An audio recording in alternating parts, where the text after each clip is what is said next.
Well, It's pretty much on time. okay. Okay. Good. All right. Welcome, everybody. So let's go ahead and get started. I want to introduce Dr. Jeff Favorite. Dr. Jeff Favorite from Los Alamos. Jeff got his PhD in nuclear engineering from Georgia Tech in 1998, studying perturbation theory was applied to radiation transport, right? Yep, then diffusion, but that's it. Yeah, and then he joined XCP, so the computational physics group, the people who develop MCMP and a lot of other codes at Los Alamos in 1998 when he finished his PhD. He's been working there ever since, so for 20 years now. He and I have had collaborative work together for about 15 years, and his major expertise is in the application of adjoint sensitivity analysis to uncertainty quantification and transport problems, but also to solving inverse problems to figure out the composition of the source based on radiation measurements of it, all done with transport modeling. So, Jeff? Thanks, John, and very little of that will be discussed in this talk. I'm going to talk about Jezebel. What's that? I'm very self-conscious about being recorded, so try not to think about that. This is work that I did with a couple of other people, Roger Brewer, who's now retired, Ray Reed, who's now retired, and Mike Zirkle, who many of you may know, who is hopefully far from retiring, because he's a super smart guy. This visit is one of the last official CNEC visits. CNEC is now winding down, but I just want to acknowledge that your CNEC funding did not pay for my trip, but it is paying for Dr. Mattingly to spend the day with me. I don't get paid. No, Alan, not by that. I also want to tell you that, very briefly, that Los Alamos is a super, super fun place to be. This is a view of one of the 400 to 600-year-old ruins down by the river. This is the Rio Grande. This is down at Bandelier National Monument. And these clouds up here, this is considered a dreary day in Los Alamos. Here's another picture on the road up to Los Alamos. Just two little pictures don't even convey just how beautiful it is there. And it turns out Los Alamos is one of the best small towns in America, according to whatever website or magazine that was. That is a picture of a local community operation. All right. Jezebel. What is Jezebel? Jezebel is a one-dimensional spherical homogeneous bare plutonium critical benchmark. Here is a very detailed MCNP representation of this benchmark. Its radius is about 5 1/32 inches. Diameter is about 5 1/32 inches. Its density is a little more than 15.5 grams per centimeter cubed. Does that strike you as odd? It turns out it's a very low density for plutonium. We'll talk about that. Its mass is 17 kilograms plus or minus 100 grams. This is the old benchmark. There's a new benchmark in town. It's actually been in town for the last several years. So what I'm showing you is the old, not original, but the originally revised benchmark. So what I'm going to tell you is the revised, and then again revised benchmark for Jezebel. And there's the material that it's made of. It's a couple of plutonium isotopes, and it's stabilized with gallium. It's in delta phase. What is a criticality benchmark? What is critical? Here's the transport equation. Sometimes I do this. I don't smell any math students. Are there any math students in here? So it's a critical chain reaction where it's just self-sustaining. It's a self-sustaining chain reaction. And here's the Boltzmann transport equation I put on here just to show that I mean business, but I'm not going to talk too much about that. But what's a benchmark? A benchmark is a standardized problem or test that is a basis for evaluation or comparison. I took that from Merriam-Webster. But what we're evaluating is a transport simulation, the neutron transport codes, but also the data. In fact, most especially the data. People don't think about the data. You run MCNP, you run Partisan, you don't think about the data that goes into it, but that's actually the hardest part. And the reason to establish these critical benchmarks is to help us get a handle on the nuclear data. What's a standardized test? It's an experiment or measurement that is of high quality and well documented. So a critical benchmark is an assembly that is critical or near critical, that's high quality, it's well documented, and it's been evaluated. And I'll talk about what it means to evaluate an experiment. Well, here's the Jezebel benchmark, and here's actual Jezebel. This is a design drawing from 1952. I think. This design is from 1952. Here it is in 4 big parts. 1, 2, 3, 4. These 2 parts are held together by a steel clamp.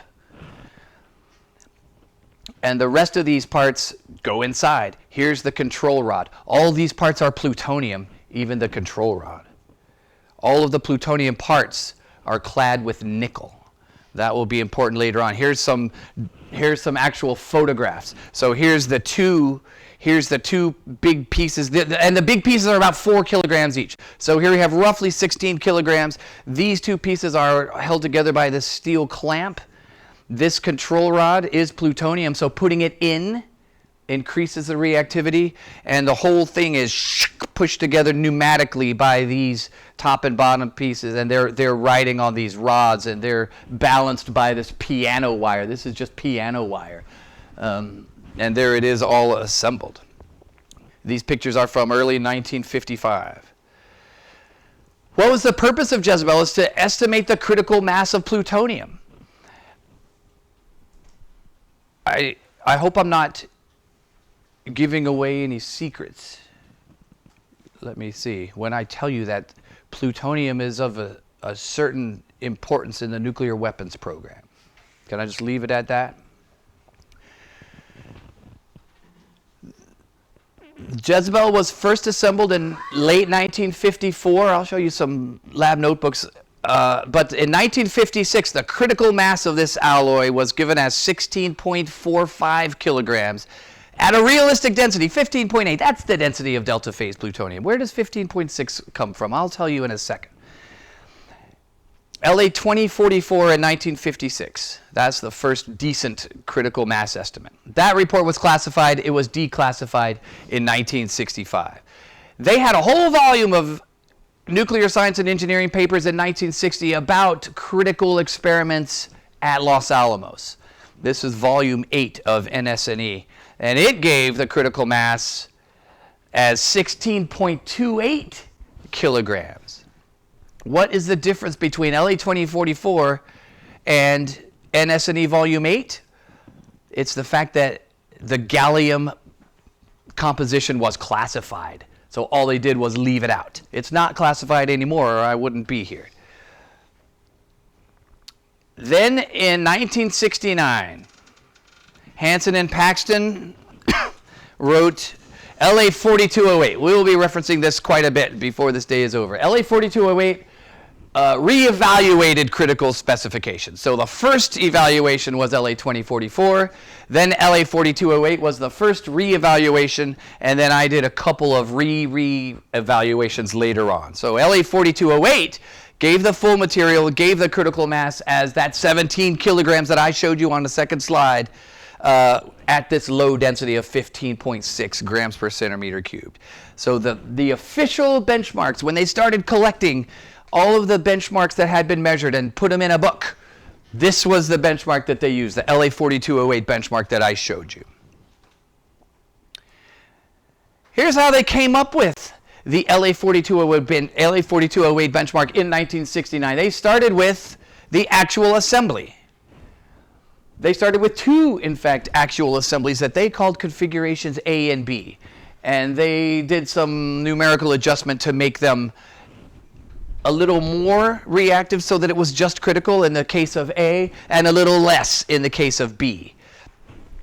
And there are various configurations, and so they looked at the configurations, and this one had 16.761 kilograms of material in it at this average density, 15.61.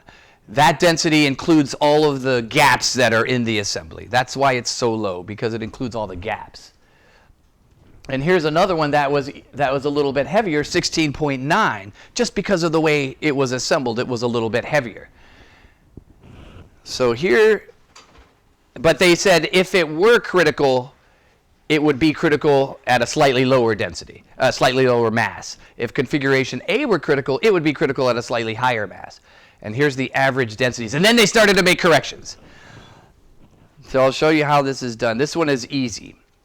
The equatorial band, that's the steel clamp that holds them together. If that weren't there, the reactivity would drop because it's providing some reflection. How much reflection is it providing? It's worth about 45 grams of plutonium alloy at this density on the surface, spread over the whole surface. So that's how they did each of these corrections. That band, the polar supports are the top and bottom, these pieces here.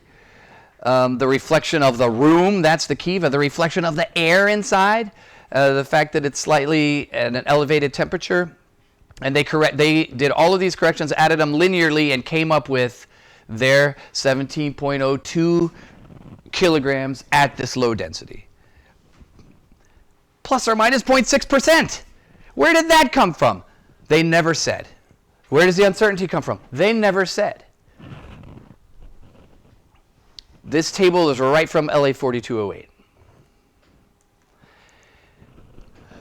So these are the four detailed models that do constitute the present detailed benchmarks. There is one for each configuration. A and B are A and B from LA4208 that I just showed you. C and D are two critical configurations that I found in the logbooks that I assembled numerically and calculated. And I won't go into all the differences. There are differences in how they can be assembled, and that's why there are four.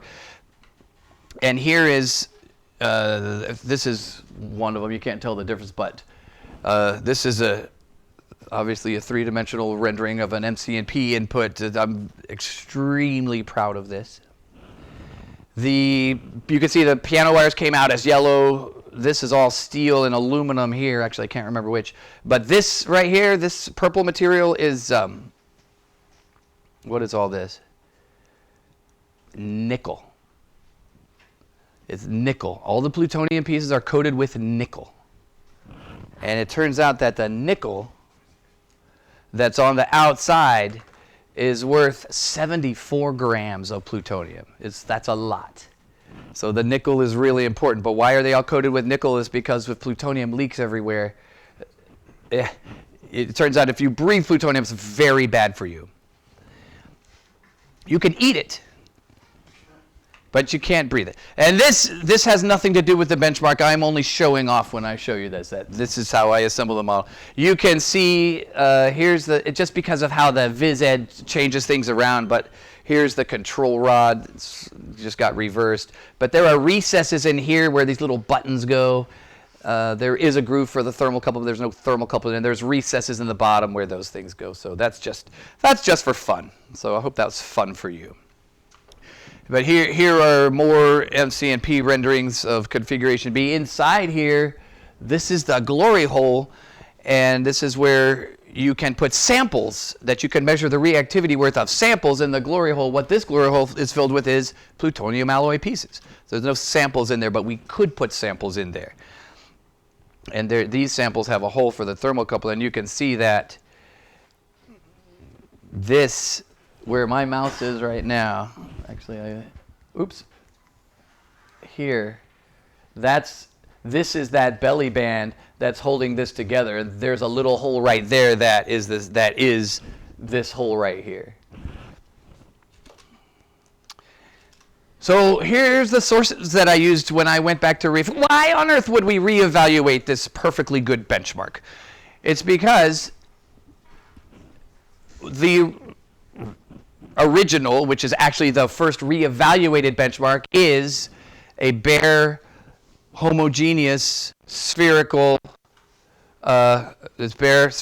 homogeneous source.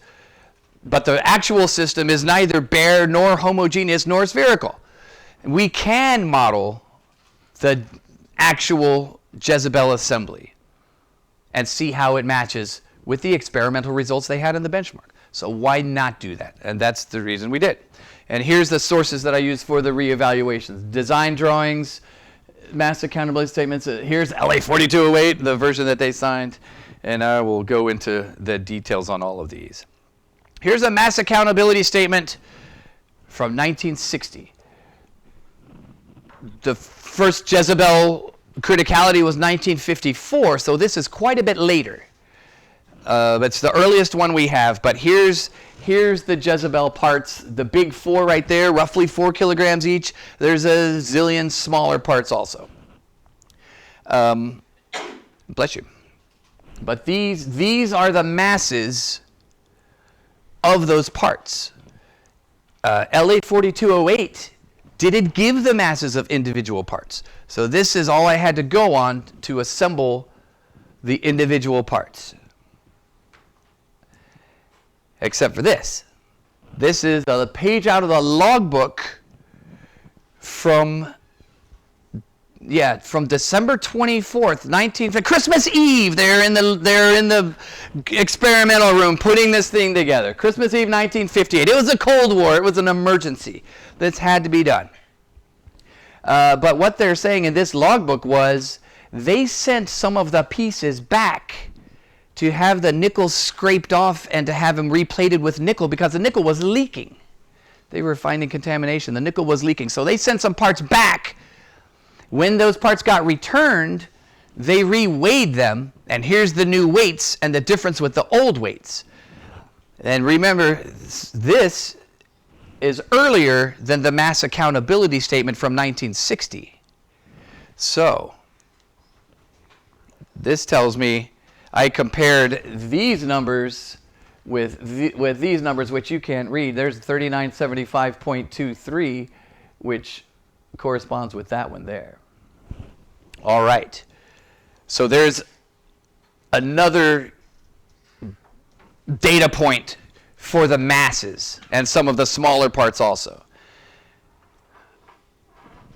Here's the first design drawing that I showed you. I'm blowing up the first part. That spherical radius on the design drawing is 2.563 inches. Do I have the... yeah, there it is, 1952. This is the design drawing. It turns out that here we are in November 1954, them first putting the whole thing together piece by piece and starting to assemble it for its first criticality. And they got to the point where you can't tell from these numbers, but it's too reactive. There's too much plutonium mass. So they sent it back to have the spherical surface remachined down from 2.563 to 2.489 inches. And here's the drawing for that, November 1954. So we have design drawings from 52 for all of the parts, but we have different design drawings from 1954 for the remachined parts. So here I am in the spring of 2013 trying to recover all of this business from 1954 and 1955 using logbooks from 1958 and mass accountability statements from 1960. One thing I had was masses of configuration A and B from LA 4208. So I had two complete sets of masses, or a total mass. One thing I had was design drawings. One thing I had was measured part masses from 1958 as well as some from 1960. So from this I can calculate, I can take those masses, add them together in these configurations, and when I do, I get the wrong answer. So I had to decide which is right. The 1960 and 1958 mass accountability statement or the 1969 LA 4208. What would you do?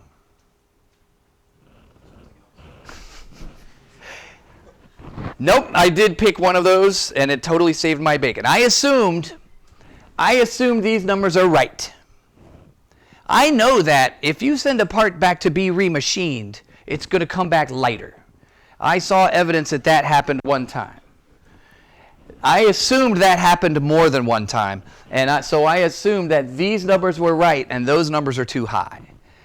And so that left me with a certain amount of uncertainty.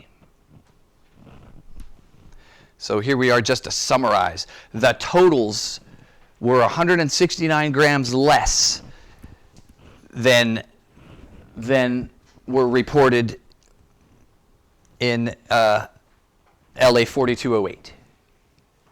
So I assumed that sometime between 1954 and 1960, they lost some mass, and the LA 4208 masses were correct. So that meant I had to add 169 grams back into the model somewhere to make up for it. Is that fair? It's all I could think of to do. I assumed that LA 4208 was correct. So there was business with the control rod that was weird. I don't really have the time to get into it, but that left me 163 grams. One of the four parts, I knew its mass because it was reported in the logbook as having been remachined already. So I kept the mass that was in the logbook. But for the other three parts, I sprinkled the 163 grams among those three parts. And I did it more or less evenly. So, what's the uncertainty associated with doing that? Unfortunately, I never studied under Ralph Smith. I wonder if I had, if I would have come up with the right solution to this problem. Don't look at this as the right solution to this problem. And please don't judge.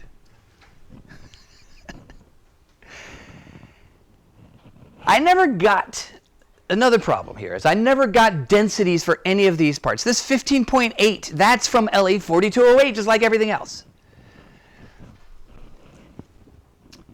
We figured that they could measure the mass to a milligram. So the masses are really well known, other than the ambiguity of what they actually were. So I assume, in LA 4208, it says that the density is 15.8. We measured this with a precision of 0.2%. So I assumed they measured the volume to 0.2%. And I propagated that 0.2% through using this formula that I derived that relates correlated uncertainties. The mass and the volume are correlated. And so I derived this that relates correlated uncertainties in the mass and the volume. But what's the uncertainty in the volume? What's the derivative of a response with respect to the volume? Well, the volume is just a function of all of the linear dimensions, and in fact, it's not a unique function of all the linear dimensions. And so I kind of made up this little formula, which seems a little hokey, but I got to go to Idaho. It was Sun Valley. It was beautiful. It was beautiful. The three large parts and the control rod are now correlated because I have this mass that I distributed among them. And so here is how their uncertainty correlates with these. The 4 is those 3 plus 1, which is the control rod. Those uncertainties are now correlated. So here is where it gets even more embarrassing. Is I felt the only way out of this was to brute force sample it. I hate to do that, but sometimes you have to. So first thing I did was brute force sample mass distributions and look at, I came up with these kind of rules. I threw some at the control rod, and the rest I distributed randomly but uniformly among the other 3 parts. And I looked at the distribution that happens with the masses when you do that. Like, what's the spread of the total mass and things like that? Well, it's not that large. It's less than 1%. So I threw those numbers into this formula, but also, this is even worse, I actually computed K effective for 200 of those dang things. And there are smart ways of sampling that I did not take advantage of.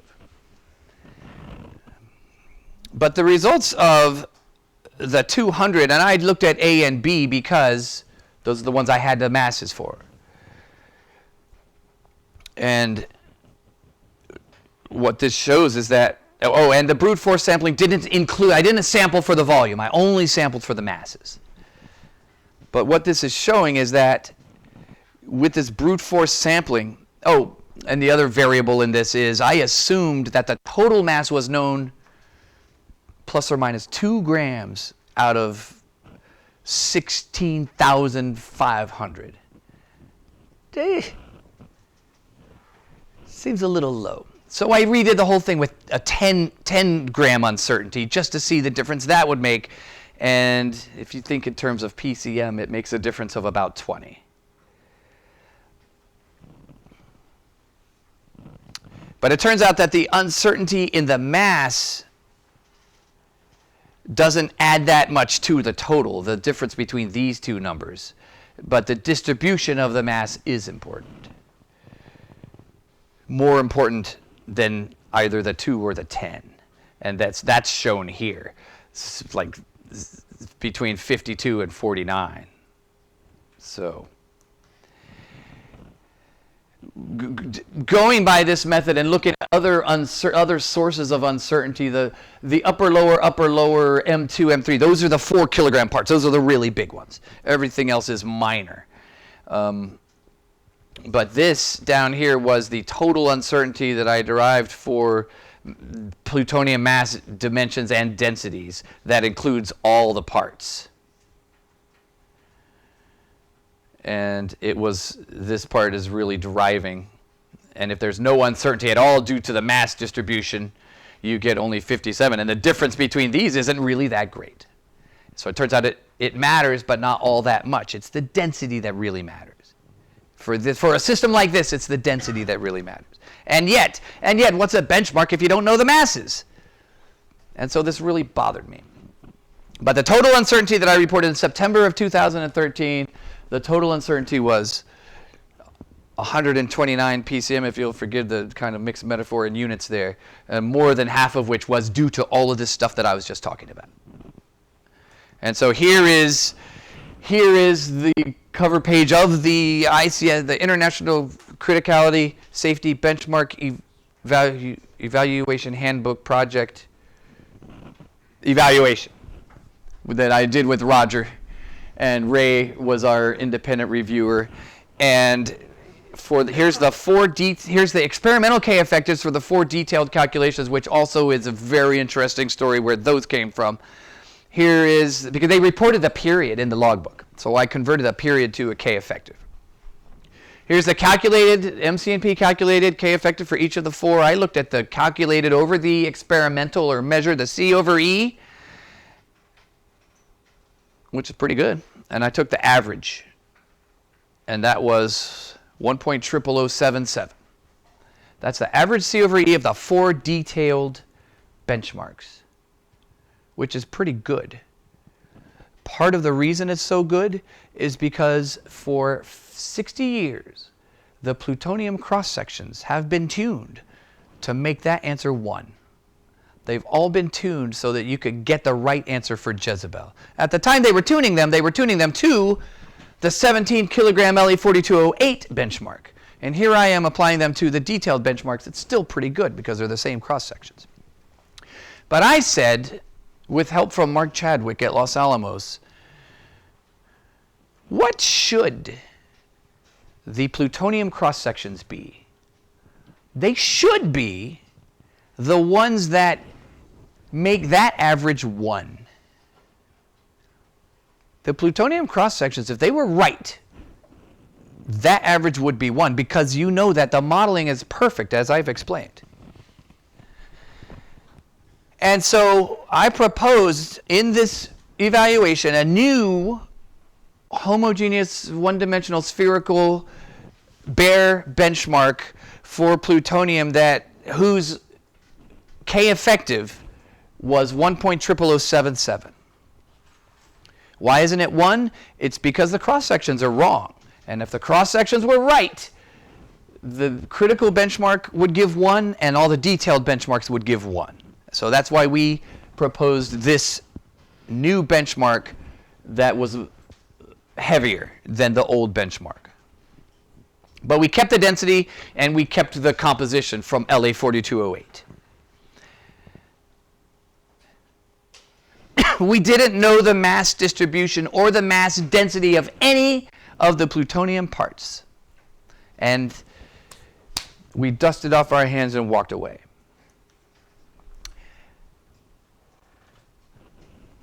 Bye, Lisa. Oh, I wasn't supposed to do that. Smile at the camera or something so they know who I'm talking to. Oh, dang. Okay. Lisa's leaving, everyone. I was at an ANS meeting in Washington, probably talking about this very laboratory, Los Alamos, where it's the only people I see them at the bar or at conferences.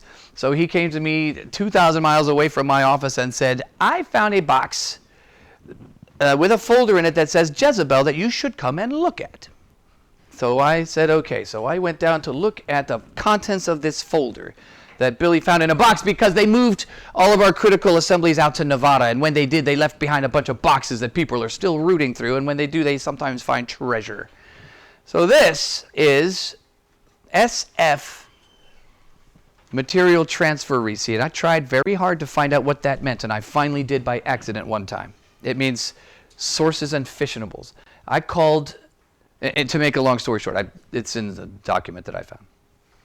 Here is a material transfer receipt from November 24th, 1954, that shows the 4 major 4 kilogram parts plus a handful of others.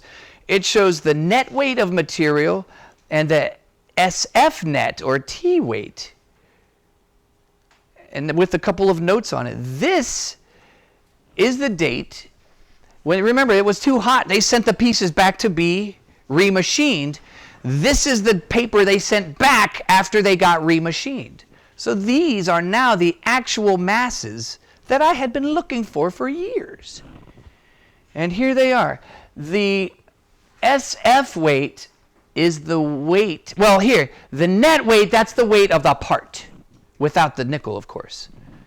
But the SF weight, that's the weight of the plutonium. Go back to 1960. Here's our mass accountability statement. Here in the inset this is the piece from the logbook from Christmas Eve 1958, when they were working, and they said, well, we sent some parts back. And compare with the material transfer receipt, and you will see that these masses only include the plutonium and not the gallium. These aren't part masses at all. They're just plutonium masses. So all the masses that I started with were 1% too small. And that's why when I added up all the parts to recreate the LA4208 configurations, it was not enough. because nobody knew that these masses were only the plutonium masses and not the part masses. We all assumed they were the part masses. We were all wrong. So I started to redo the evaluation. And I got so far before I was down in the basement of my building looking through the archives, which is an interesting challenge. But I came across drawings like this, where it shows Jezebel sphere component. The Jezebel is crossed out in red. Oh, it's secret, by the way, so don't tell anyone. What is that? That was to designate the secret part. Okay. Favorite said something secret. I myself, here's my signature. I took this and Diana Hollis and I declassified this so that I could show you. But this came out of a file.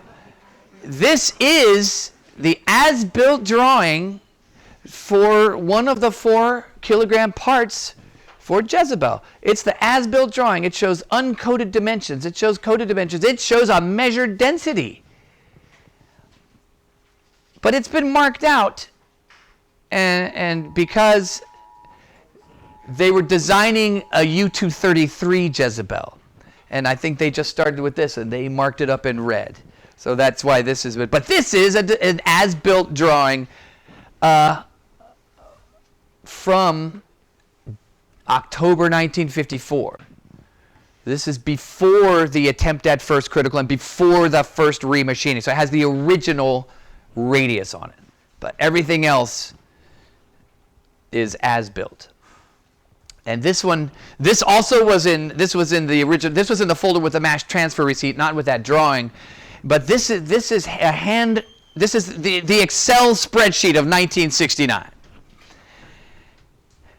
And notice that this last column here, this is April 16. I think this is what they were working with when they did LA 4208. This is their notes working on LA 4208. And look, part numbers and descriptions, each of the 4 kilogram parts is 2 parts smushed together. The design drawing shows that. It shows which 2 parts were smushed together. It's these 2. But when they were making this spreadsheet, they didn't know that. Here they knew one of them, but not the other one. Here they knew both. Here someone they knew. They didn't know the densities. Why didn't they know the densities? I think they lost these. They didn't have the as-built drawings when they were making LA 4208. But this is the succession of weight changes through the years as well. And also, it was interesting to see that these true geniuses, I am not joking, these people were geniuses. They made typos in this. People do that. So here we are working on the benchmark again. From the as-built drawings now, I know the densities because the densities were measured. They're on the drawing. And I know the dimensions. From the material transfer receipt, I know all the masses. Needless to say, when I put them all together, they're inconsistent.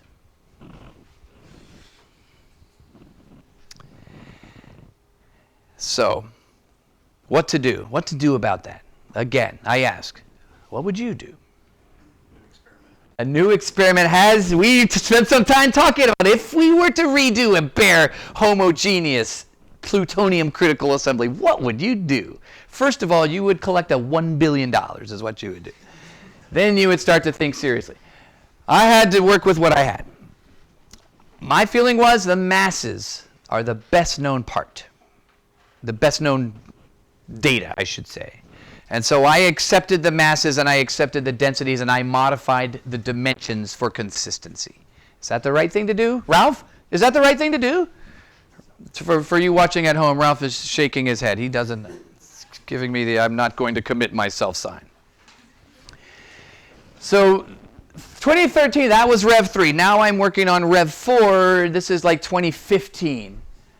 And so the masses changed. Here's the 1%. When I assumed I knew the right mass and I was wrong, this is the 1% gallium that was missing. Here is the actual measured densities to 2 decimal places. Here's the ones I had calculated before. And so you can see there is a bit of a difference.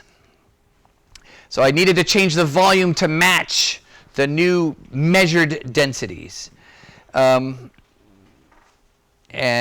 so and that was easy enough to do. I took the measured linear dimensions and I expanded or contracted each part uniformly to give the volume that made the densities consistent with the measurements and the masses. And this is how I did it. And when I say uniformly, I mean the delta of each of those linear dimensions was the same. And here, for example, is the sort of change I had to make. Look at upper M2. I had to change things by negative 0.0157 centimeters. The tolerances on the drawings were 254 mils. So the dimensions had to change by much larger than you would expect just by anticipating that your drawing tolerances have anything to do with the actual part. So there's a lesson right there. What's the uncertainty of all of this? What's the uncertainty associated with not knowing the dimensions? Now, I had done a lot of work in sensitivity analysis for surface locations that I was able to apply to this problem, but unfortunately we don't have time to talk about it. It's super fun. But again, for this coupled lots of things changing problem, I brute force sampled it. I looked for a distribution, and here's my rule. I sampled that top dimension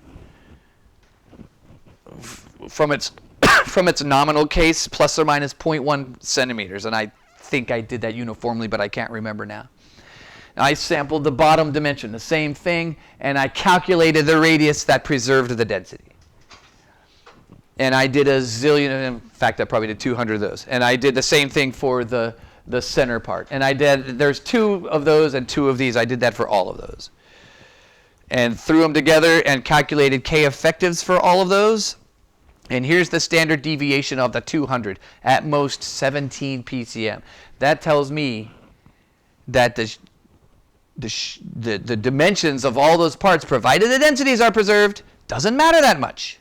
It's the density that drives these. It's a fast critical system. It's the density that drives it. Here's how other changes I made between 3 and 4.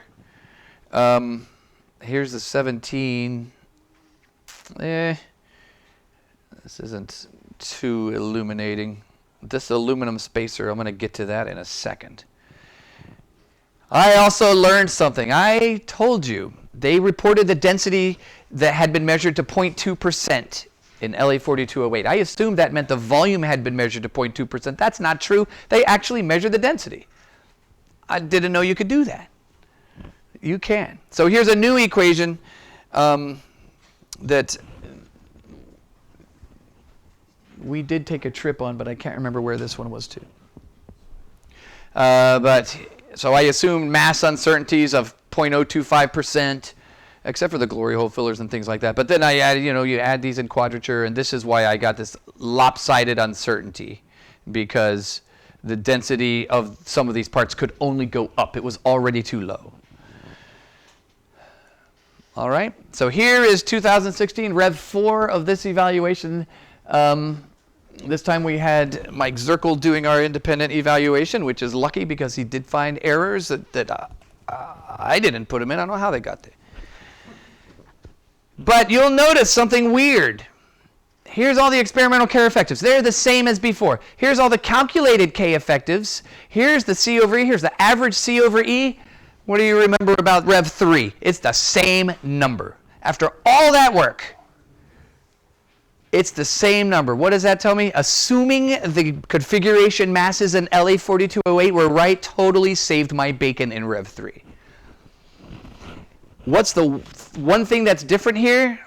As you recall, this number was 129 before. So again, after all that work, we reduced the uncertainty down to a little more than 100 PCM. But the work was important. So here's the new one-dimensional model.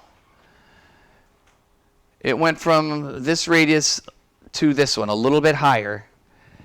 It stayed the same, low density, just for the sake of conforming with LA 4208 that everybody had been using in the benchmark handbook forever. And the materials, so the mass went from 17,000, it stayed the same to 17, or it went up a little bit. It stayed the same between 3 and 4, but the uncertainty in that mass has now gone down by 11 grams. All that work was done using NDEF 7.1 cross sections. What is the point? One of the major points of the critical benchmarks is to improve and also the shielding benchmarks, is to improve the cross sections. So recently, you guys are looking at something I submitted for the next ANS meeting, so don't tell anyone. This is quarantined. I redid these, both the detailed models and the simplified model with NDEF 8. Remember what I said? We figured that if you change the plutonium cross sections, the benchmarks would calculate to be 1. So how did NDEF 8 do? Well, the C over E for the detailed models did improve by 21 ppm. The C over E for the simple model improved, but only by 8 ppm. We expected them to improve the same amount, but they did not. What on earth happened? It's because of the nickel. It's that dang nickel. They improved the cross sections of the nickel, and that's why the detailed benchmarks they improved more than the simple benchmark. It doesn't have nickel, it's bare. And so I propose, you can imagine after spending millions of dollars on this, when I go to my management and say, hey, can I do Jezebel again? They're not excited. But I'm going to present this at the ANS meeting. This really should be the new NDEF 8 critical benchmark, a slightly lower mass. And where does that take us?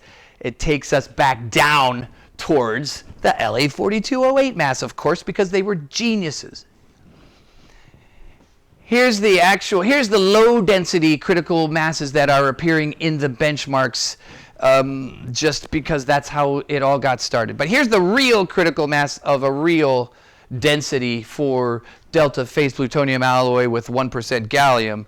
And you can see on this scale, well, first of all, note that these are just going to be unofficial until they get incorporated into the handbook. But you can see that you just can't, they're all within the uncertainties of each other. They're all well within the uncertainties. We tightened the uncertainty here in Rev 4, but these are all well. And this is, remember this? LA 2044, 1956. Their first guess at the first evaluation of the critical mass of this plutonium alloy. Just showing you this again because I'm so very, very proud of it and it's fun to do. Oh yes, I'm going to show you, I'm going to see if I can get my graphics to work here.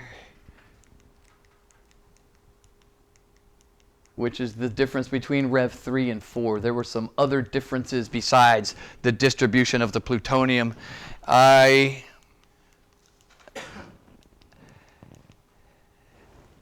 looked at a lot of logbook pages, and I want to caution the experimentalists in this room. Here's what happened in Jezebel. Day after day. A, B, C, D, E, F, G. A, B, C, D, E, F, G. Finally, there is no A, B, C, D, E, F, G. What does that mean? They got tired of writing it, or they didn't do it? It isn't clear in a lot of cases. Be clear. Here's something interesting. This bottom part is M1 or M1 prime, I can't remember. There is not enough space in this housing. There's no indication in the drawings. But this part should be resting on this little ledge. But if it did, it wouldn't be in contact with the rest of the assembly. It doesn't make sense. So I assumed this aluminum piece is holding that piece up against the top of it. And I did evaluate the uncertainty associated with that. It's not that much, but it just drives me bananas that you can't, there's no indication in the logbook that they had to do anything like this. And it could be that the as-built part has this ledge up a little bit higher, but they don't say. 0.2% in LA 4208. They said we measured the density with a precision of 0.2%. Some people think that actually there's no possible way they measure the density to 0.2%. In fact, it should be more like 0.4%. If that's the case, how does that affect all the uncertainties I've been reporting? Well, this table starts to get a handle at that. Down here, this 110 would go to 145. Still not that much. What about this? The four parts were made by the same people, weighed on the same scale, always used in the same. They're treated as uncorrelated, but they're not uncorrelated. They're correlated, but not one-to-one. Like if one part is heavy, the other part isn't necessarily always going to be heavy, but they're correlated in some way. I assumed they weren't correlated at all, but here, this is the assumption that's in the evaluation. And this is certainly out of the question. But there's lots of values in between at the level they could be correlated at. And so I threw together a little table of what it would look like depending on your assumptions of the correlation. And it's just something to think about if we were going to redo Jezebel or anything. This isn't just for Jezebel, this is for anything. All right, I have a few moments remaining. This is the reason I was in D.C. that time that Billy Myers came to talk to me to say you should come look in this box. This is, you recognize this table, here's LA 4208. They started with the masses. They made these adjustments. They added linearly. They got the total correction. They got the critical mass of 17 kilograms. I can do all this with MC&P. Just to see, just for fun, I can take out, again, just because it's so easy, I can take out that band that's holding them together and evaluate its criticality, its reactivity worth. And what do I get when I do that? Almost exactly the same number that they got. I mean, these people, this is 1969 by this time, but I am telling you, Gordon Hansen and Hugh Paxson, these guys were absolute geniuses. Look at the polar supports, the top and the bottom. I can take those out with MC&P, do a multi-hour, three-dimensional Monte Carlo transport calculation, get exactly the same result they did in 1969.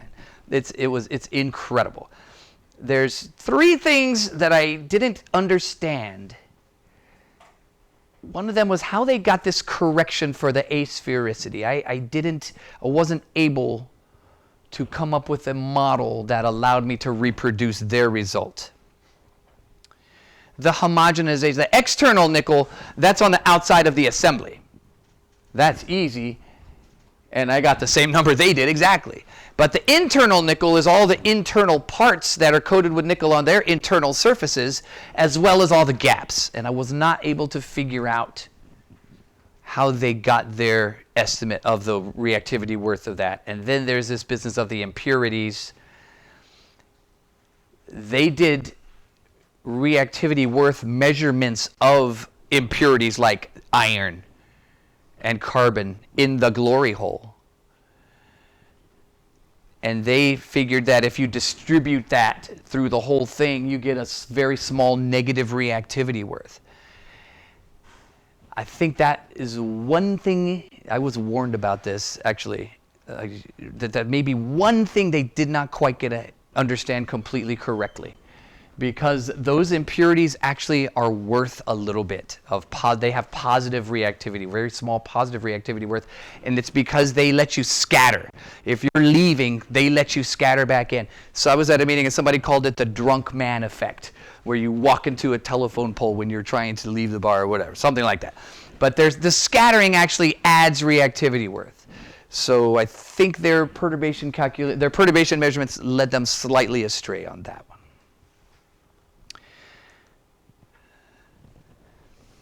This is kind of everything that we just talked about. I hope it's been entertaining. Oh, no, educational. I hope it's been educational.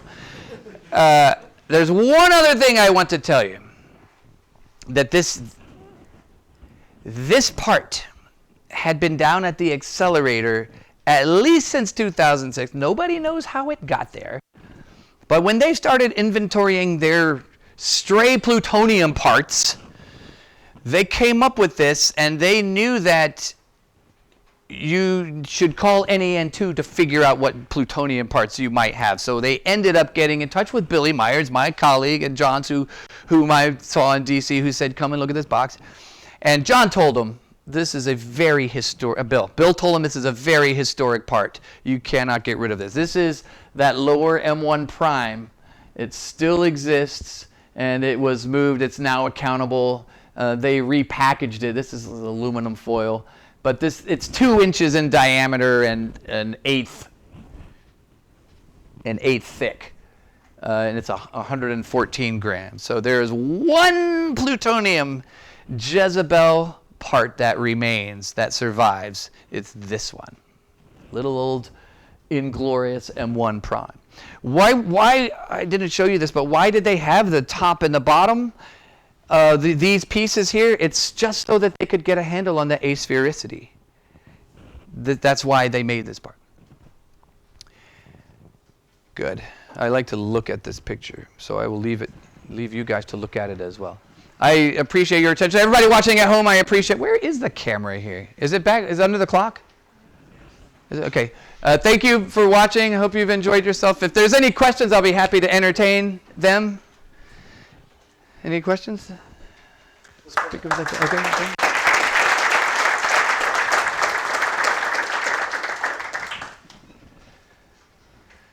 So what they do with all the other parts? What they do with all the other parts. Thank you, John. I was just getting to that. I found a document on criticality activities at Los Alamos from the 80s, mid-80s, from Dick Malenfant. And what Dick Malenfant says is the Jezebel parts have been sent back to TA-55 to get replated. That was in the 80s. They never came out. So nobody knows. Are they in inventory control at 55 somewhere? I don't think anybody knows. They could have been melted down. They could be in something else. We just don't know. Well, I showed you the drawings where they had sketched the U-233 Jezebel. They call that the dirty Jezebel. U-230, no. They call that the U-233. Dirty Jezebel. This Jezebel is about 6% Pu-240. They had a dirty Jezebel that was 20% Pu-240. So just different ways of getting at the critical mass of various types of plutonium. Yeah. How did you do your brute force simulations? How did I do the brute force simulations? What I did was I decided on the parameters I wanted to vary. So I wrote my own codes. I should tell you that just about everything I'm going to tell you, you can probably do with the P-study utility that comes with MCNP. You could do everything I'm about to say with the P-study utility. I figured it would be faster if I just wrote my own code to do it, rather than try to learn something new, which I don't like to do. So I decided on the parameters I wanted to sample and the rules I wanted to use. I sampled them, some of them with Gaussians and some of them with uniform. And then I had read in a complete input deck for one of these things, and I just rewrote an input deck that had the parameters varied according to however I wanted to do it. But the real trick is to make sure you sample the variable correctly that you intend to sample. And there are smart ways of sampling multiple variables, and I did not use any of them. But I encourage all of you to do that. Don't do what I did. So what difference do you see between uniform and normal distributions? It's not likely that I ever looked at the difference between uniform and normal. If there was something I thought should be uniform, I didn't change it.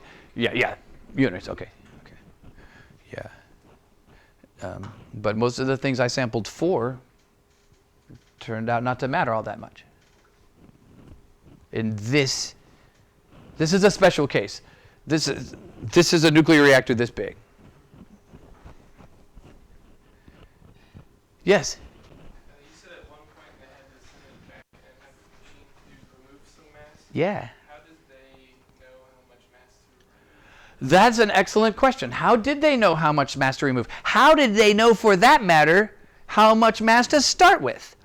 They had, let's see, again, I don't want to say anything classified, but there had been a certain amount of plutonium collected and put into somewhat supercritical configurations by this time. So they had a handle on, they had estimates. And I don't know how the original design drawing, how they came up with that estimate, like this is the sphere that will be just critical. And I wish I knew how they decided. They had, when they were putting it together, they knew how much reactivity was there. And they used that to, they used that to decide how much to shave off the outside. Yeah, from their criticality measurements that they were making as they were assembling. That's how they did it. But the actual, the actual worth that they needed to remove in terms of the surface mass, I don't know how it was done. It'd be interesting, I could set this whole thing up again with the wrong radius, and I could answer that question. I'll bet I would come up with exactly the thickness they took off, just like I did with everything else. Yeah, that's a good question. Did they try a cylinder? So what? Did they try cylindrical configuration? You may know better than us. Was there a cylindrical? Not in plutonium. They did cylindrical uraniums that were still used in the benchmark handbook, but I don't think I know of a plutonium cylinder. Calgon in France. Maybe. Yeah. That's a burst reactor. Yeah. Yeah. Yeah. So I don't know. Because it would be easier, right, to model.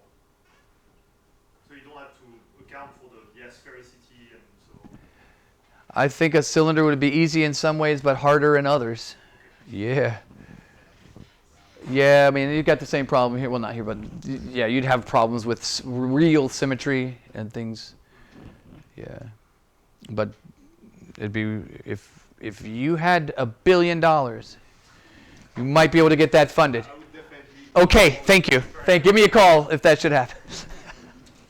I feel that although we have another, 40 minutes of this, I feel that we... You're in